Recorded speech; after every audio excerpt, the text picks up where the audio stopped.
one of the things that I've really started to ponder for a while now is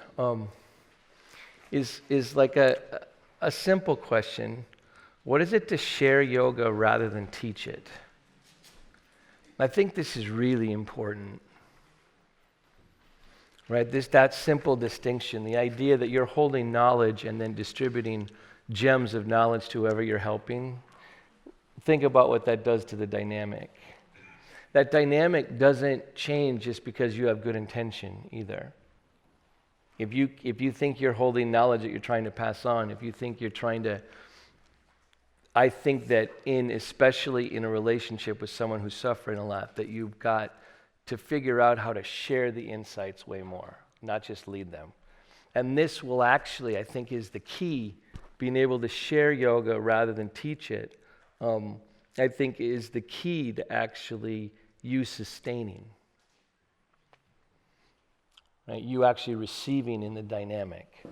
And this is a huge insight in healthcare, that they're giving in the dynamic and the caregivers are giving and they're sacrificing, right? And if you don't know, there's an epidemic in healthcare. Caregivers are burning out at a remarkable rate.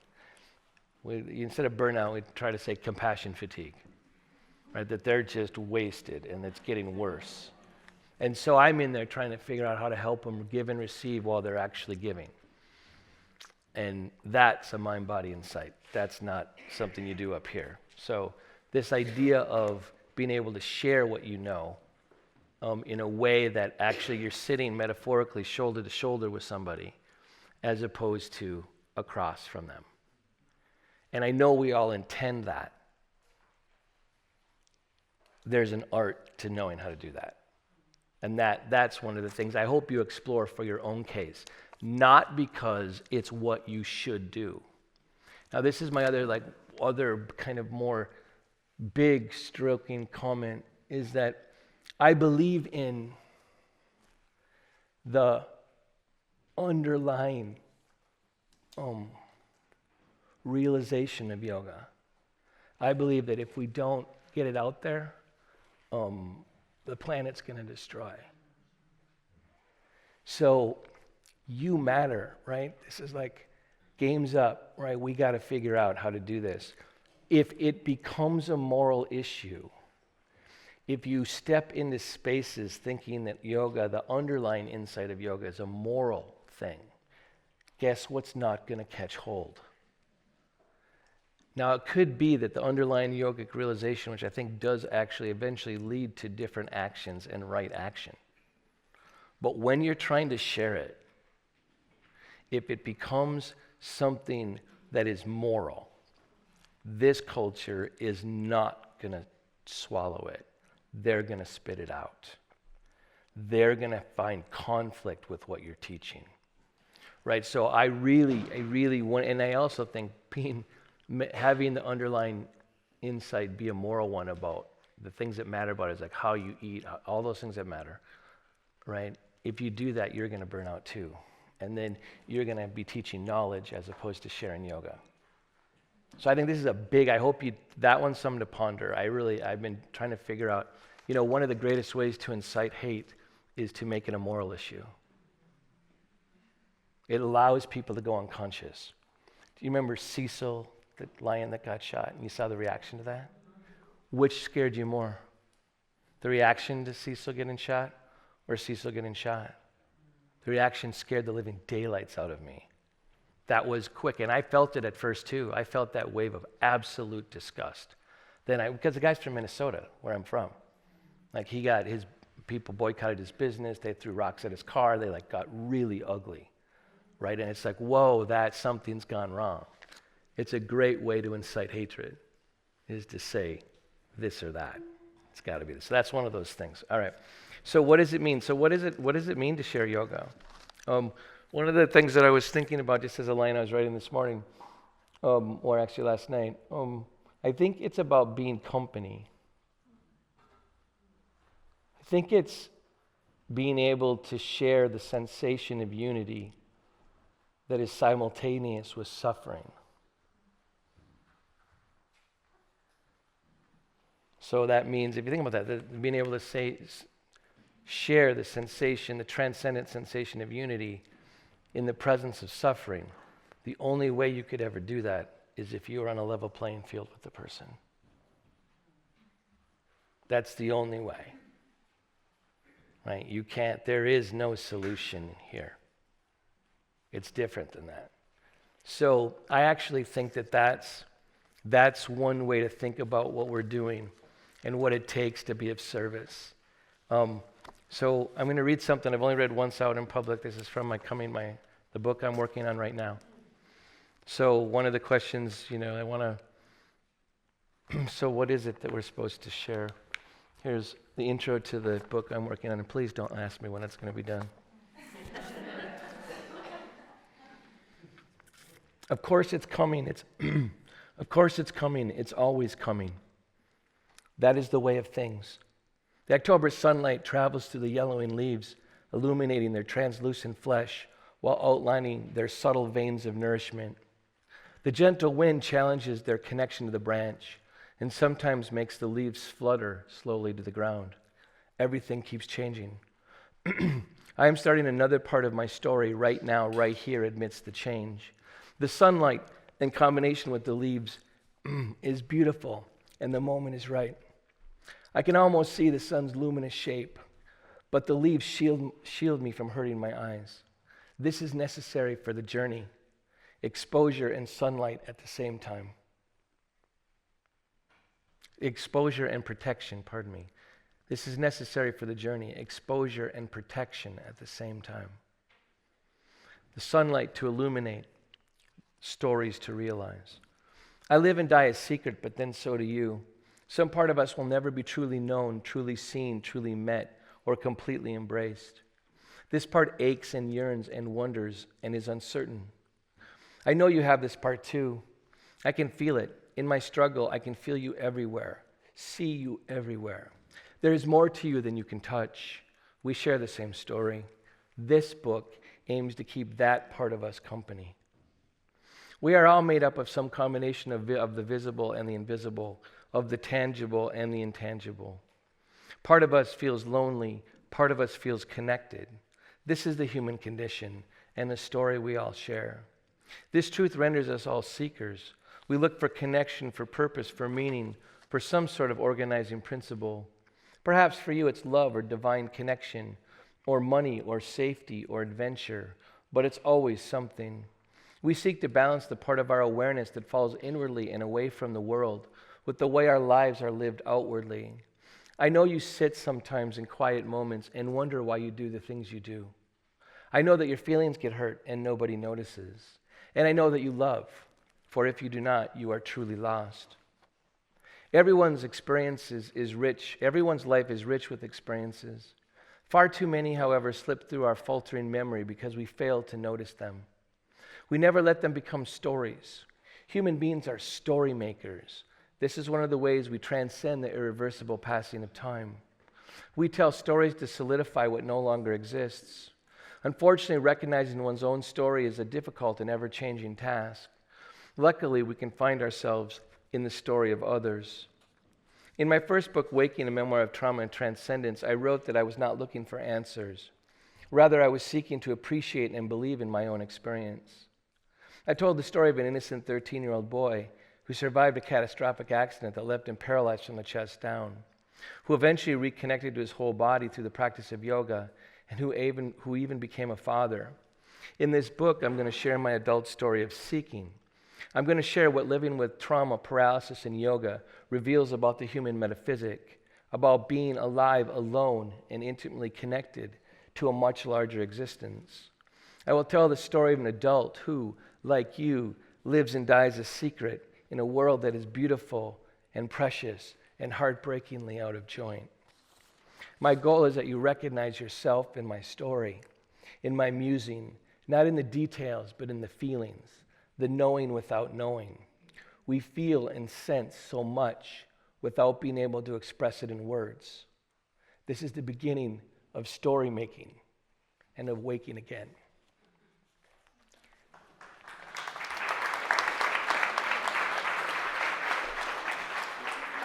So, how do we meet someone at that level? And part of what I'm so hopeful about is that I know that minds can't meet someone at that level. Part of why I believe in some sort of embodied practice is because the only truly way to be in service to that part of us, not to somebody else, is to actually also include the body in the realization. So that's why I'm a big proponent of yoga and asana, that this is the best way to do it.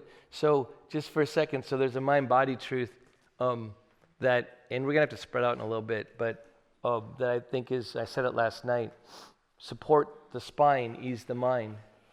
If you support someone's spine, you actually can support their story, right? Supporting someone's story is actually, and I don't necessarily like the language of holding space for someone's story. By the way, that's incredibly fatiguing. I can't hold the space for your story. I can't. But that's my bias about language. You know what? The universe has heard a lot of stories. The universe is strong enough for your story. It truly is. It's not the universe that's afraid of your story. All right, so just stand up for a second. Stand back to back with the person next to you. Find an equilibrium in standing.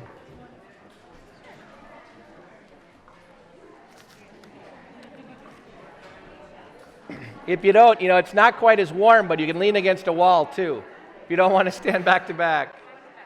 So now you actually got to put your lips together. Okay, the problem with having your lips go right now, do you guys know, any of you guys talk a lot? Do you know that it fatigues your legs? That speaking a lot makes your legs tired? Okay, and it's because it's coming out the top of your spine, and your spine is actually dissipating energy, right? So if you're talking while trying to feel someone else giving to you right now, guess what? Your spine's not receiving as well. So you're finding a balance between the two. You're not leaning too hard. You're trying to actually support the spine of another human being. And we'll switch it around in a second. We'll sneak in here. She's without a partner. Anyone else not have a huckleberry? Right? So there's a huckleberry for you right there.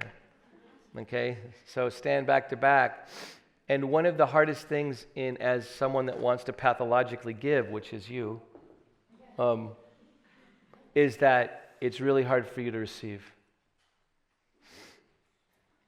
So with that, I got this book is making me really emotional. So I'm asking you to do this for me too.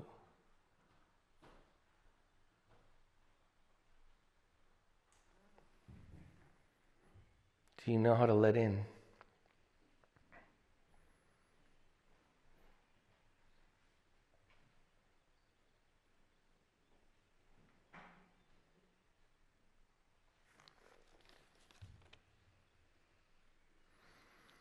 Good, and then have a seat back down. Release slowly, but here's somewhere. I just want to go, don't stay there connected. I want you to notice something about the subtle body, and the importance of memory.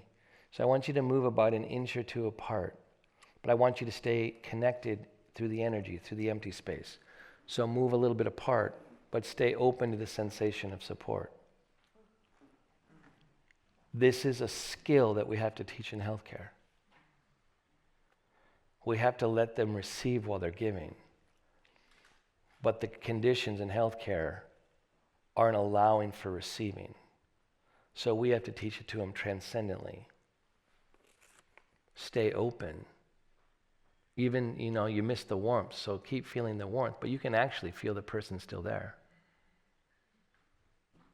That's one of the reasons why it's worth living. Our spines actually transcend through emptiness.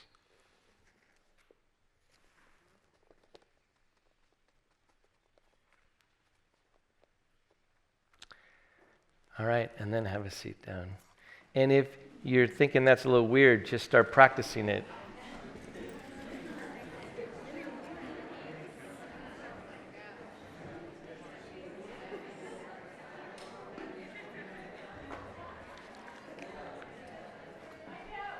Again, the Maoists want to talk about it, right? Which is cool. This is a place where it's good to let it barf out through your mouth. I think I've been, I train counselors and stuff, and a lot of times if you're having trouble with a patient, I think you should lay on the ground next to them and both put your feet up on the chair. And so you eliminate the eye contact. I've worked a lot with staff, people that work with people with eating disorders. People with eating disorders have a hard time with the relational space that happens between people's eyes, right? So you get them to lay on their back with their legs up on a chair, and then if the counselor has the courage to actually do it next to them, then you've got a form of nonverbal trust occurring in the room, and you have the spine supported, and it's easing their mind, and the sessions usually have way more talking. This is one of the ways to break through someone that doesn't know how to tell their story, is you support their spine, right? And you guys came out of it and you just wanted to talk to each other, right, about what just happened. It's an amazingly simple and direct way to get things to utter out through the mouth. All right, so one of the things, this idea about what do we do in order to be of service with yoga, and I've, a lot of you are working in places, and me too, where you're around a lot of broken lives, including your own. Okay, including your own. And one of the really key things that we try to teach healthcare professionals, and you, because you, is how to sit in the presence of suffering without trying to fix it. Do you know how to do that? And not just be an observer, right? Because that's something you have to do. If you're a psychologist, you have professional, you have to keep a certain kind of boundary. Yoga teacher, you have both the burden and the freedom of not having to sit back and just observe the unfolding, right? You actually are part of it more. So how do you learn to sit in the presence of suffering without trying to fix it? This is like a life skill. And, I'm just talking about healthcare because it brings the issue more clearly out, is that everything about a patient coming into healthcare is wanting to get fixed. So you've got a caregiver that's actually supposed to be the heroic solution in a dynamic. And if they don't realize how to sit in presence of suffering without trying to fix it, their heart is going to break.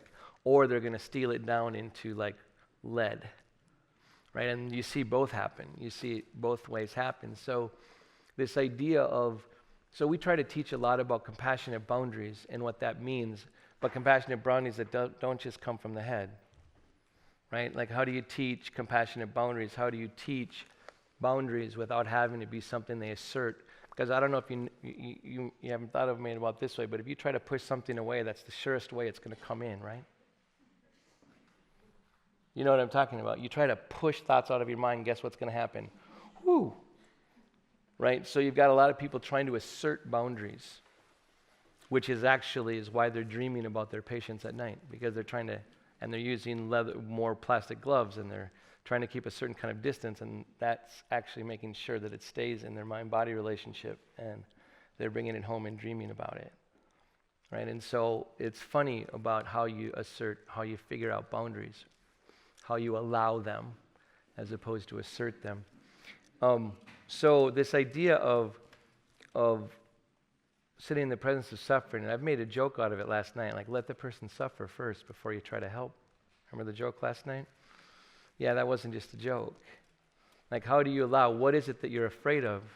Especially when you rush in as someone being of service or someone that's trying to care for somebody, you rush in when it's silent, when you project the moment being the hardest. You know the space I'm talking about? Mm-hmm. And that's where you rush in trying to save something. But when you're trying to save something, what is it you're trying to save? Well, that's part of the issue. And part of what we've tried to show people is that their best boundary, there's a multi-level thing. And this is all coming from Yogic Insight. This is me trying to adapt it into a context with people that aren't going to be yogis, right? So I'm like sitting there trying to translate stuff. But so one of the things that I really believe in is that one of the best boundaries you can ever have is to know your own story. Not the story you tell out loud, but the story that is quiet and at 2 a.m. You know that story? Mm-hmm. That's an important story to know. It turns out to be one of your best boundaries. That when you know where your suffering begins and ends is when you can be of the most service. Now, this is something that is simultaneously true with the desire, the beautiful desire that you all have in the room to give to others and to be of service. Right? That's beautiful, and that's one of the best impulse on the planet. But then you've got this other level of needing to know where you end and it begins. Now, how you do that and how you figure out where that place is for you is partly discovering your own story. So usually, what I want to have you to, if we're in a bigger room, I'd have you lay over a bolster because, and you could lay on the floor and put your legs up on the chair, but I know it's a lot harder to avoid the truth when your chest is open. If you can see someone that can keep their chest open and they lie, be careful of that person. Sir, it's funny, but it's not so funny. You know the people I'm talking about that can do that. That's like a pathological liar, right? Okay, but I want you to sit and for a moment, and then I want you to, so if you want to lay on your back and support your spine, go find this place in the room. But ask yourself the question, who, what, or when are you trying to save? As honestly as you can. Now, if I were to engage that question, I would put my legs up on the chair and support my spine. But this is a tough room, but I would actually do that. Because you need to let the truth, remember, I think the truth is what you allow, right? So there's a whole bunch of your story so you can spread out if you want, or you can sit in your chair, but be as honest as you can. Who are you trying to save? Who, what, or when? Could be a loved one.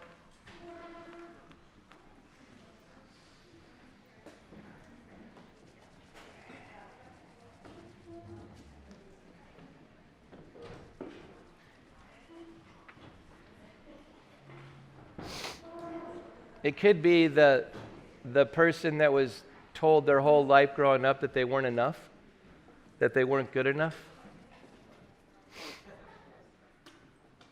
It could be the constant message that you have something to prove. Who, what, or when are you trying to save?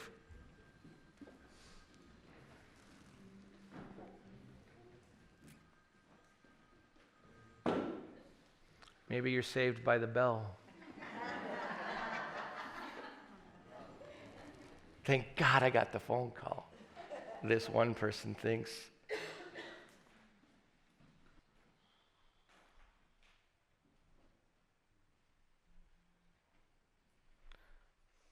Most of you have already pondered that question, so allow for the deeper answer. I was with Catherine last night in the Why Are You Here? And it took us a while to actually get past the stories we always say. Well, I do it because this, and this. That's why supporting the spine helps you find it.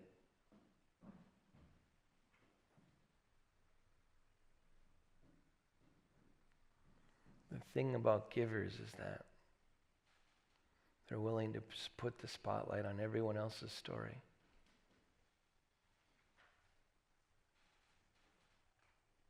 And support it.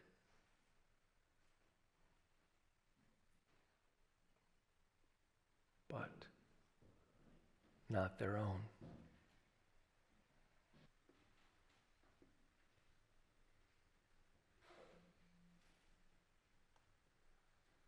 There's going to be, the world's always going to try to not you to explore your own story. That text, is like the world like knocking,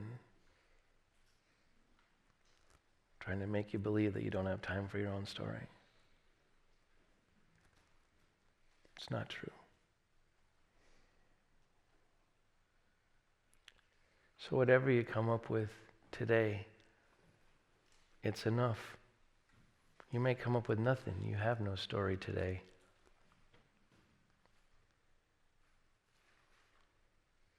But as you come out of this place where you've been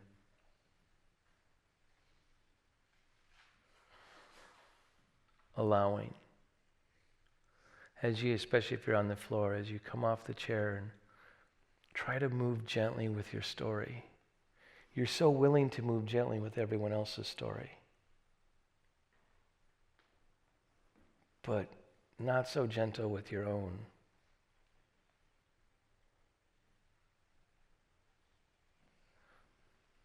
So those of you on the floor, roll over to your right side. Take a moment to actually, maybe even if you're sitting in a chair, stand up and move slowly with your own story.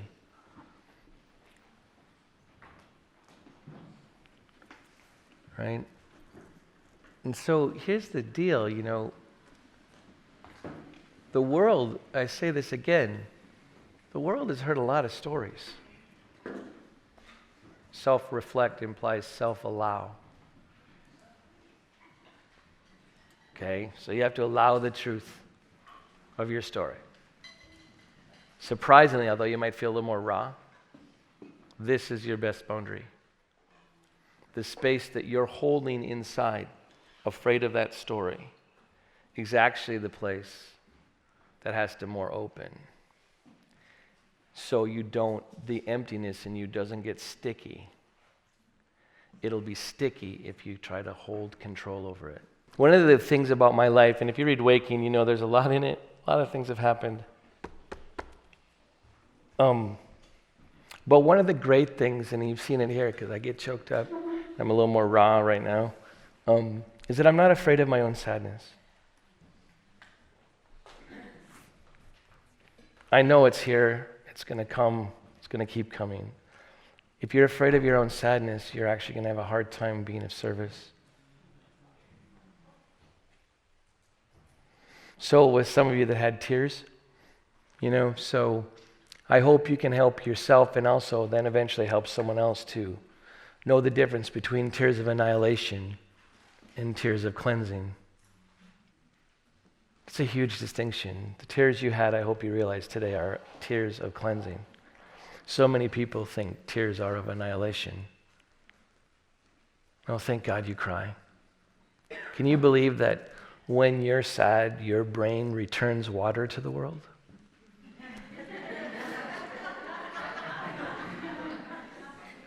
Is there anything more beautiful than literally, remember, these things are connected right back to your brain. And it's literally going, okay, I'll just give back some water.